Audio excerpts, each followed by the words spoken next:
Hi అండి అందరికీ. ఇవాళ రెసిపీ వచ్చేసి ఫిష్ పులుసు పెడుతున్నానండి. కొన్ని ముక్కలు ఫ్రై చేస్తాను. ఎలా చేయాలో ప్రిపేర్ చేద్దాం. ఇదిగోండి పులుసు ముక్కలు ఏమో ఇక్కడ మొత్తం ఇట్లా అల్లం వెల్లిపాయ పేస్ట్, పసుపు, కారం పట్టించేసి ఇక్కడ పెట్టాను. ఇక కర్రీస్ ప్రిపేర్ చేసుకుందాం. ఇదిగోండి ఫిష్ పులుసుకి చింతపండు నానబెట్టేసాను.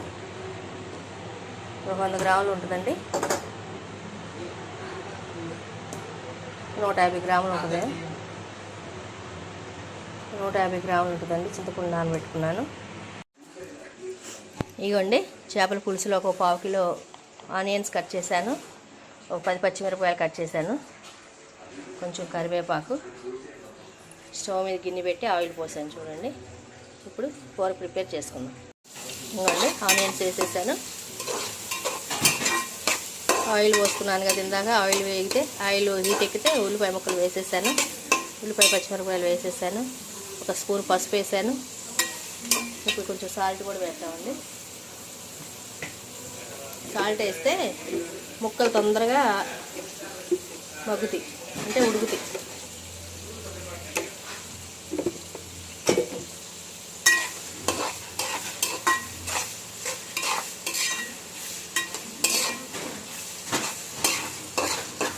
ఇప్పుడు ఈ మంచిగా ఉల్లిపాయ ముక్కలు వేగనివ్వండి. ఇదిగోండి చేపల పులుసులో 2 టమాటాలు, 3 పచ్చిమిరపకాయలు, ఆనియన్స్ స్టవ్ మీద వేగినవి ఉన్నాయి కదండి, అవి కొన్ని తీసుకొని మిక్సీ జార్లో వేసుకోండి. ఇవన్నీ కలిపి గ్రైండ్ చేయాలి. ఆనియన్స్ పచ్చి వేసి మిక్సీ పడితే బాగోదండి, అందుకని కొంచెం వేగనిచ్చి తీస్తాను.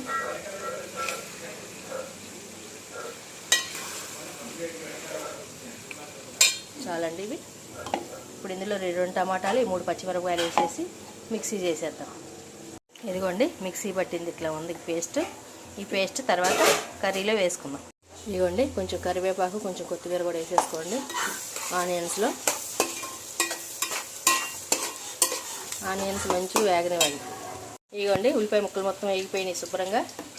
ఇప్పుడు ఇందులో అల్లం వెల్లిపాయ పేస్ట్ వేసుకోండి. ఈ స్పూన్తో ఫుల్ స్పూన్ అల్లం వెల్లిపాయ వేసుకోండి.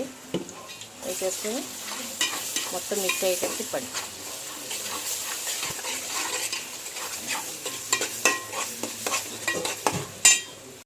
ఇప్పుడు ఇందులో ముక్కలు వేసేసేయండి.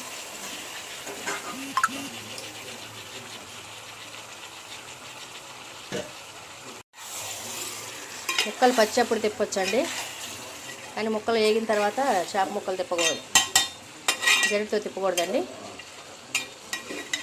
సో ఇప్పుడు అంతా కలిసేటట్టు ముక్కలు తిప్పేసుకుందాం.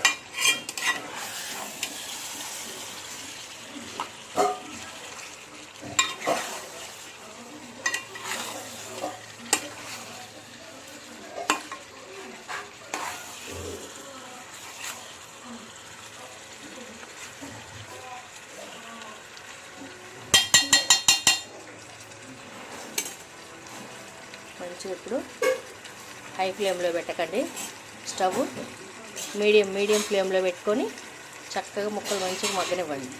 ఇవ్వండి ఫిష్లో కారం వేసేసాను ముక్కల్లో. ఇప్పుడు కొంచెం సాల్ట్ కూడా వేసేసుకున్నాం. చాలా పొత్తి పులుసులో సాల్ట్ వేసుకోవచ్చండి, ఒకటేసారి సాల్ట్ వేసుకోకూడదు, ముక్కకు పట్టేస్తుంది. ఇవ్వండి ఇట్లా ముక్కలు మొత్తం కలిపేసుకొని గరిటె పెట్టకూడదండి, గరిటె పెడితే ముక్క చిదిరిపోద్ది. ఊరికే గిన్నెతో ఇట్లా తిప్పుకోండి. పులుసు పోసిన తర్వాత కారం అంతా కలిసిపోద్దండి. మంచిగా ఆయిల్ పైకి తేలిన దాకా మగ్గనివ్వండి. ఇదిగోండి ఒకసారి మూత తీయండి. ఇదిగోండి చూడండి ఆయిల్ పైకి తేలింది కదా. ఇప్పుడు ఒకసారి ముక్కల్ని కదుపుకొని మళ్ళీ స్టవ్ మీద పెడదాం అండి. ఇందాక చింతపండు పులుసు తీసి పక్క గిన్నెలో పెట్టుకున్నాను. ఇందాక నానబెట్టిన చింతపండు ఉంది కదండి, అది పులుసు తీసి గిన్నెలో పోసుకున్నాను. ఇది ఇప్పుడు ఇందులో పోసేసుకున్నాం.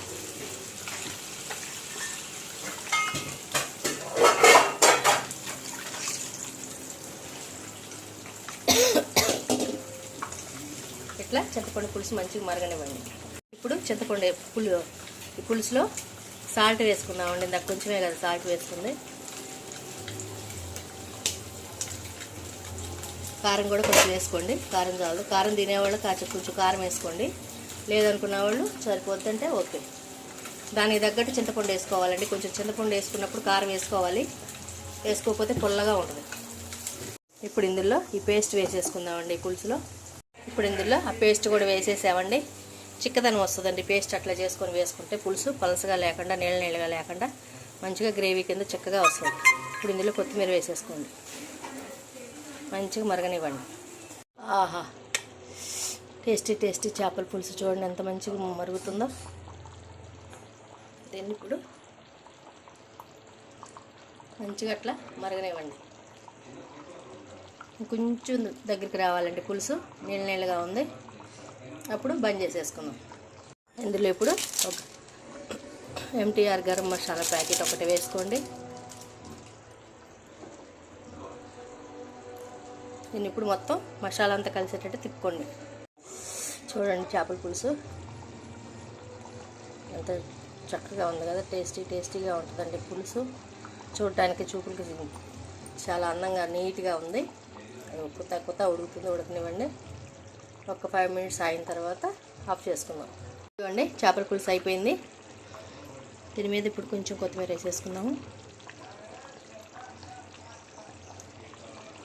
అందరు రెడీ చేసేసుకోండి ఇళ్ళల్లో. చాలా ఈజీ అండి. అందరు ఇళ్ళల్లో రెడీ చేసుకోండి, టేస్ట్ చేయండి. నా ఛానల్ సబ్స్క్రైబ్ చేయండి. బాయ్.